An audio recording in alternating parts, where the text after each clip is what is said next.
जय हिंद, नमस्कार दोस्त। बीपीएससी टीआरई 4 चूंकि उसका जो गाइडलाइन है पूरी तरीके से आपके सामने आ चुका है। और टीआरई 4 को जो कई तरीके से अब यह शेड्यूल में आया है कि अब दो हिस्से में पेपर होगा। मतलब पहले प्री होगा फिर मेंस होगा, और सबसे बड़ी बात है कि 1/3 की माइनस मार्किंग भी उसमें लागू कर दी गई है। तो यह भी आपको ध्यान में रहे और उसी हिसाब से आपको तैयारी करनी है और उसी हिसाब से आपको चलना है, ठीक है। क्योंकि तरीका वही है। तो सरकार ने पुलिस प्रशासन के सुधारों के लिए जिस प्रकार से काम कर रही है, वह मुख्य बात है समझने वाली कि हम उसको समझेंगे किस तरीके से पुलिस प्रशासन जो है इस पे काम कर रही है। यह समझना जो है ज्यादा जरूरी है ना। उसी हिसाब से आगे बढ़ना है और उसी हिसाब से चलना है। तो हम देखेंगे कि किस तरीके से जो है प्रशासनिक स्तर पे सुधार जो हो रहे हैं वो किस तरीके से हो रहे हैं। यह समझना थोड़ा सा हमारे और आपके लिए इम्पोर्टेंस रहेगा। और देखिए, अब चूंकि अब इस तरीके का जो सिस्टम आया है उसमें तो कुछ किया जा सकता नहीं है, ये तो आप भी जानते हैं हम भी जानते हैं। तो आपके पास ऑप्शन क्या है? ऑप्शन सिर्फ यही है कि आप सिर्फ जो है तैयारी ही कर सकते हो, उसके अलावा आपके पास कोई दूसरा ऑप्शन है नहीं, ठीक है। तो चलिए, सरकार ने पुलिस सुधारों, ठीक है, सरकार ने जो है पुलिस सुधारों पर पूर्व आयोगों और समितियों की सिफारिश की समीक्षा के लिए किसकी अध्यक्षता में एक समीक्षा समिति का गठन किया है? तो पुलिस सुधार पर एक समीक्षा समिति गठित की गई है, ये समझने वाली बात है।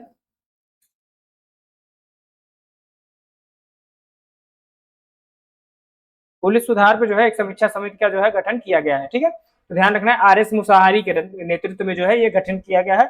इसमें जो है पुलिस सुधारों के लिए कई तरीके से काम करना और कई तरीके से जो है हर सेक्टर में हर तरीके से नई व्यवस्था के साथ और नए प्रोजेक्शन के साथ इसमें प्रस्तुतिकरण देने की जो है तैयारी की गई है। तो इसका नाम होगा आर एस मुसाहारी, जो है ये जज साहब हैं, ठीक है। तो इनकी अध्यक्षता में जो है ये काम शुरू किया गया है ना। आइए अगला जो है क्वेश्चन उस पर बात करेंगे हम। पृथ्वी विज्ञान मंत्रालय ने पुणे स्थित भारतीय देखिए पुणे स्थित, ये क्वेश्चन भी आया हुआ, पुणे स्थित भारतीय उष्णकटिबंधीय मौसम विज्ञान संस्थान।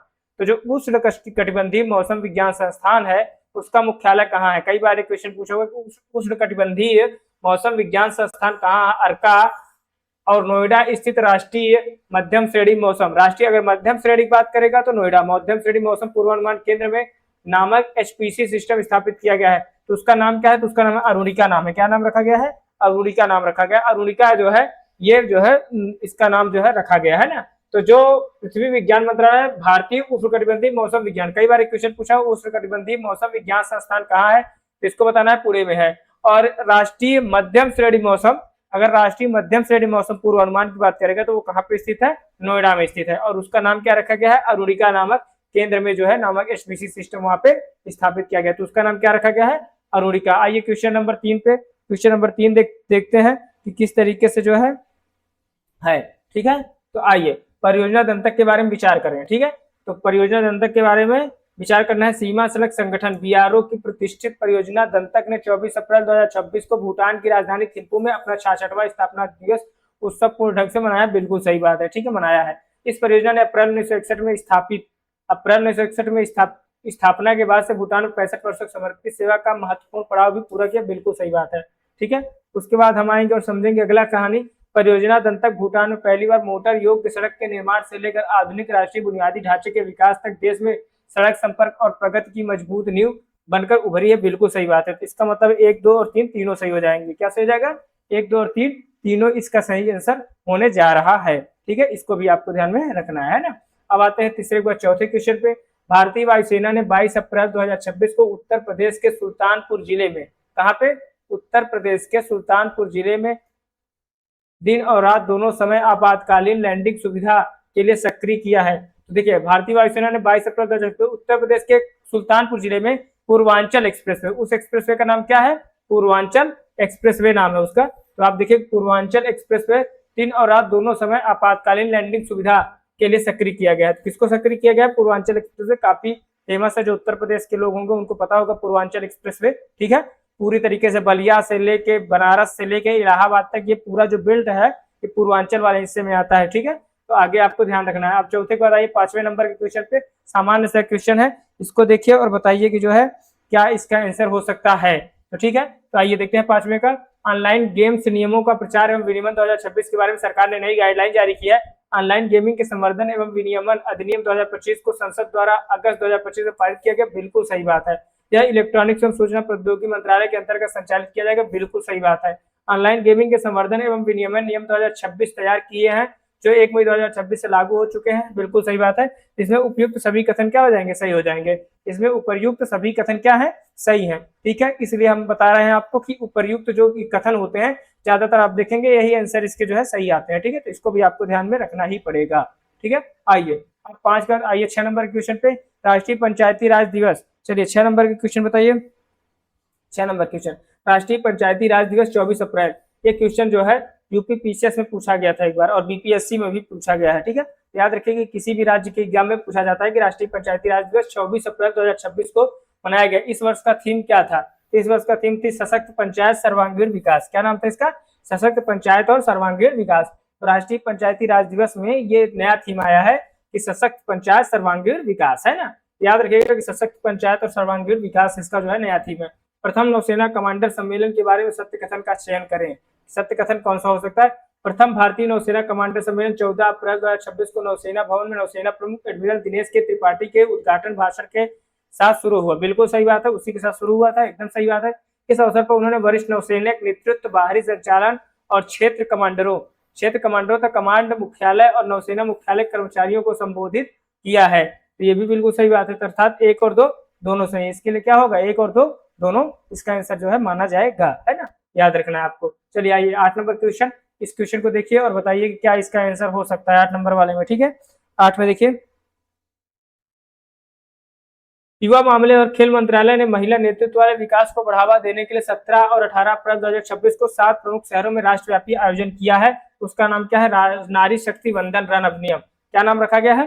नारी शक्ति वंदन रन अधिनियम के तहत जो है ये चालू किया गया। तो नारी शक्ति वंदन रन का आयोजन किया गया है, राष्ट्रव्यापी आयोजन किया गया है। ठीक है, आइए सेक्शन 9 पे आइए। क्वेश्चन नंबर 9 पे सूची 1 को सूची 2 का सुमेल कीजिए, तो नीचे दिए कूट से सही उत्तर चुनिए। तो सूची 1 है विश्व स्वास्थ्य दिवस 7 अप्रैल, राष्ट्रीय समुद्री दिवस 5 अप्रैल और विश्व समुद्री दिवस 22 अप्रैल, विश्व विरासत दिवस 18 अप्रैल। सूची 2 में स्वास्थ्य के लिए एकजुट, विज्ञान के साथ खड़े रहे, समृद्ध भारत, प्रगति को सशक्त बनाना, हमारी शक्ति हमारा आग्रह, संघर्षों और युवाओं के संदर्भ में जीवन विरासत के लिए आपातकालीन प्रतिक्रिया। ठीक है, तो कूट दिया गया है। तो आपको ध्यान रखना है विश्व स्वास्थ्य दिवस, तो स्वास्थ्य के लिए एकजुटता, तो विश्व स्वास्थ्य दिवस में क्या हो जाएगा? स्वास्थ्य के लिए एकजुटता। तो ए का क्या हो जाएगा? ए का 1 हो जाएगा। क्या हो जाएगा? 1 हो जाएगा। ठीक है, फिर है बी नंबर, तो बी पे आ जाइए। तो बी में क्या हो जाएगा? बी है राष्ट्रीय समुद्री दिवस 5 अप्रैल को। राष्ट्रीय समुद्री दिवस का थीम क्या था? समृद्ध भारत, प्रगति को सशक्त बनाना। तो इसका जो हो जाएगा दूसरा हो जाएगा। फिर सी पे आएंगे, तो सी में क्या हो जाएगा? आप देखेंगे विश्व पृथ्वी दिवस 22 अप्रैल, हमारी शक्ति हमारा ग्रह। ठीक है, क्या हो जाएगा? हमारी शक्ति हमारा ग्रह, क्योंकि पृथ्वी भी एक ग्रह है। ठीक है, तो इसका तीसरा हो जाएगा। ठीक है, और चौथा डी नंबर है। तो डी नंबर में क्या कह रहा है? डी नंबर को देखना है विश्व विरासत दिवस 18 अप्रैल, तो ये क्या हो जाएगा? विरासत दिवस आपदाओं के संबंध में जीवन विरासत के लिए आपातकालीन प्रतिक्रिया, तो इसका डी हो जाएगा। तो 1 2 3 4 ये ऑप्शन ए हो जाएगा इसका, क्योंकि क्रम से है, तो 1 2 3 4 इसका ऑप्शन हो जाएगा। ये आपको दिया हुआ दिवस आपसे पूछ सकता है विश्व स्वास्थ्य दिवस कब मनाया जाता है, तो आपको बताना है 7 अप्रैल को। राष्ट्रीय समुद्री दिवस कब मनाया जाता है? तो 5 अप्रैल को। फिर है आपको विश्व पृथ्वी दिवस कब मनाया जाता है? तो 22 अप्रैल को। विश्व विरासत दिवस कब मनाया जाता है? तो 18 अप्रैल को। ये सारे क्रम आपको याद रखने हैं ताकि एग्जाम में अगर पूछे जाते हैं, और सारा क्रम उसके साथ उसकी थीम दी हुई है, सारे क्रम में दिए हुए हैं। ठीक है, तो उसको भी आपको ध्यान में रखना है। चर्चा में रहे PARRVA, परवा का संबंध सेबी से है। परवा का पूर्ण रूप क्या है? ठीक है, 10 नंबर का। तो परवा का पूर्ण रूप past risk and return verification agency. तो ठीक है, पास्ट इसका मतलब past risk research, past risk and return, फिर वेरिफिकेशन, फिर एजेंसी, ये है परवा। इसका संबंध किससे? सेबी से। और हम आपको बता रहे थे सेबी की स्थापना कब हुई थी? 1989 के जो है एक सेक्टर के तहत 1992 में एक अधिनियम आया था। और सेबी के वर्तमान अध्यक्ष कौन है? तुहिन कांता पांडे जी, इस समय उसके वर्तमान अध्यक्ष है तुहिन कांता पांडे। ठीक है, आगे आइए। अब आइए क्वेश्चन नंबर 11 को बताइए क्या हो जाएगा। क्वेश्चन नंबर 11 का आंसर बताइए। 11 में क्या हो जाएगा? चलिए, मध्य प्रदेश के छतरपुर जिले में आदिवासी महिलाओं ने चिता आंदोलन, कौन सा आंदोलन? चिता आंदोलन शुरू किया। यह किस परियोजना के विरोध में है? बताइए। चिता आंदोलन केन बेतवा नदी जोड़ो परियोजना, क्योंकि छतरपुर में ही क्या है? केन बेतवा लिंक परियोजना वहीं पे है, छतरपुर में ही है। ठीक है, वहीं पे महोबा है, हमीरपुर है, उसी मतलब जिसको बुंदेलखंड रीजन कहा जाता है, वहीं पे ये जो है छतरपुर जो है मध्य प्रदेश में, उत्तर प्रदेश और मध्य प्रदेश के बॉर्डर वाला जो हिस्सा है वहीं पे है छतरपुर। और छतरपुर जो है वहीं पे बॉर्डर पे केन बेतवा लिंक परियोजना है। क्या है? केन बेतवा लिंक परियोजना। इससे बहुत सारे क्वेश्चन आते हैं, ठीक है। तो केन बेतवा लिंक परियोजना जो है याद याद रखिएगा। तो मध्य प्रदेश के आदिवासी महिलाओं ने जो चिता आंदोलन शुरू किया था, कौन सा आंदोलन? चिता आंदोलन। तो केन बेतवा नदी जोड़ो परियोजना, तो इस परियोजना से क्या हो रहा था, जब जैसे सरकार ने इसको जोड़ने का आदेश दिया था तो वहां पे पानी की कमी होने लगती। पानी की कमी ना हो इसके लिए जो है इसको जो है आगे बढ़ाने के लिए इस तरीके से इन्होंने जो है कार्यक्रम शुरू किया है ना। आइए, अप्रैल 2026 में किस राज्य के उच्च न्यायालय ने सभी क्षेत्रों में महिलाओं के लिए मासिक धर्म अवकाश, ये अभी चर्चा में था, मासिक धर्म अवकाश नीति जो लागू किया है, तो वो कहां से शुरू किया है? तो वो कर्नाटक ने। किसने शुरू किया है? कर्नाटक ने। अवकाश वो भी ये कि उच्च न्यायालय ने सभी क्षेत्रों में महिलाओं के लिए, तो ये जो है वहां पे प्राइवेट सेक्टर में लागू है। कहाँ पे लागू है? प्राइवेट सेक्टर में। किस क्षेत्र में लागू है? प्राइवेट सेक्टर में, है ना। कहाँ पे लागू है? प्राइवेट सेक्टर में। याद रखना है कि प्राइवेट सेक्टर में ये लागू है। लेकिन बिहार हो गया या केरला हो गया, यहाँ पे जो राज्य सरकार है, जो सरकारी कर्मचारी महिलाएं हैं, उनके लिए जो है हर महीने चूंकि 2 दिन का छुट्टी रहता है, ठीक है। ये राज्य में से बिहार है और दूसरा कौन सा है? तो वो है आपका जो है पूरी तरीके से केरला, ठीक है। तो 2 जगह पे छुट्टी है, तो एक कर्नाटक में ऐसी सुविधा दी गई है ना। तो राज्य के सभी क्षेत्रों में महिलाओं के लिए मासिक धर्म अवकाश नीति लागू करने का निर्देश दिया गया है, तो वो आपका कहाँ है? कर्नाटक है। क्या है?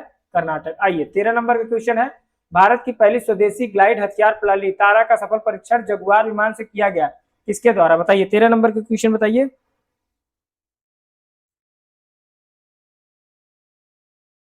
आइए, भारत की पहली स्वदेशी ग्लाइड हथियार प्रणाली तारा, इसका नाम है तारा, का सफल परीक्षण जगुआर विमान, किससे? जगुआर विमान से किया गया। इसे किसके द्वारा विकसित किया गया? तो डीआरडीओ। किसके द्वारा? डीआरडीओ। डीआरडीओ का मतलब होता है डिफेंस रिसर्च डेवलपमेंट ऑर्गेनाइजेशन। क्या नाम है? Defence research development organisation. और इसकी स्थापना कब की गई थी? 1958 में। कब की गई थी इसकी स्थापना? 1958 में डीआरडीओ की स्थापना की गई थी। ये भी आपको याद रखना है। अगला क्वेश्चन है आपका, अगले क्वेश्चन पे हम लोग आएंगे। डीआरडीओ हो चुका, अब हम लोग आएंगे हाँ सी, ये 14 नंबर का जो है, लघु पनबिजली विकास योजना के बारे में सत्य कथन का चयन करें। तो लघु पनबिजली विकास परियोजना के बारे में सत्य कथन का चयन करें। भारत में लघु पनबिजली की कुल अनुमानित क्षमता, लघु जो पनबिजली है 31,133.61 मेगावाट है देश में। इसमें से लगभग 5,171 मेगावाट का उपयोग किया जाता है। बिल्कुल सही बात है। इस योजना का लक्ष्य देश भर में लघु पनबिजली क्षमता 1500 मेगावाट का इजाफा करना। बिल्कुल सही बात है। मंजूरी वित्त वर्ष 2026-27 से वित्त वर्ष 2030-31 तक की अवधि के लिए, जिसका कुल परिव्यय 2584.60 करोड़ रुपए। बिल्कुल सही बात है। इसमें 1, 2 और 3 तीनों इसका आंसर सही हो जाएगा, ठीक है। 1, 2, 3 तीनों इसका आंसर हो जाएगा, ठीक है। आगे चलते हैं 15 नंबर क्वेश्चन। 15 नंबर क्वेश्चन बताइए कि क्या इसका आंसर हो सकता है। आइए 15 नंबर क्वेश्चन देख लेते हैं।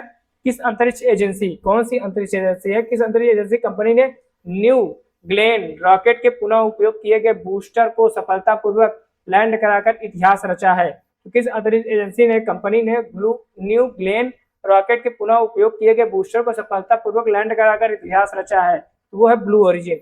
ब्लू ओरिजिन आपको पता है अमेरिकन की कंपनी है, ठीक है। जेफ बेजोस, और ये जो अमेरिका, ये जो ब्लू ओरिजिन है, ये जो दुनिया का सबसे अमीर आदमी है, क्या नाम है उसका? अमेरिका वाला, उसी की है ये। नाम क्या है उसका? नहीं याद आ रहा है नाम, नाम ही नहीं आ रहा है। वो सबसे अमीर आदमी है दुनिया का, ठीक है। ब्लू ओरिजिन उसी की है, ठीक है। एजेंसी है, पूरी तरीके से अंतरिक्ष के क्षेत्र में काम करती है। तो ये पूरा क्वेश्चन रहा है, और एक एक क्वेश्चन जो है हमने आपको कराया है। इसके बाद जो है आगे की तैयारी आप ऐसे ही जारी रखिए, करंट अफेयर से जुड़े रहिएगा, क्योंकि यहीं से आपका क्वेश्चन और पेपर दोनों डाउन होने लगता है। तो करंट अफेयर जिसका मजबूत हो रहा होगा वही आगे सेलेक्ट होते हो, कि हम लोग सेलेक्टेड है उस क्षेत्र में, तो हम आपको ज़्यादा अच्छे से बता पाएंगे। ये मेरे प्रतिक्रिया आपके प्रति रहेगी। और तब तक के लिए धन्यवाद, नमस्कार, थैंक यू। और पूरे कार्यक्रम को देखते चलिए, समझते चलिए, और A to Z आप जो है प्रैक्टिस कम से कम 2 बार इसको देखिए। 2 बार देखेंगे तो दोबारा बार में आपको थोड़ा सा और अच्छा सा फील आएगा, ठीक है। तब तक के लिए धन्यवाद, नमस्कार, जय हिंद।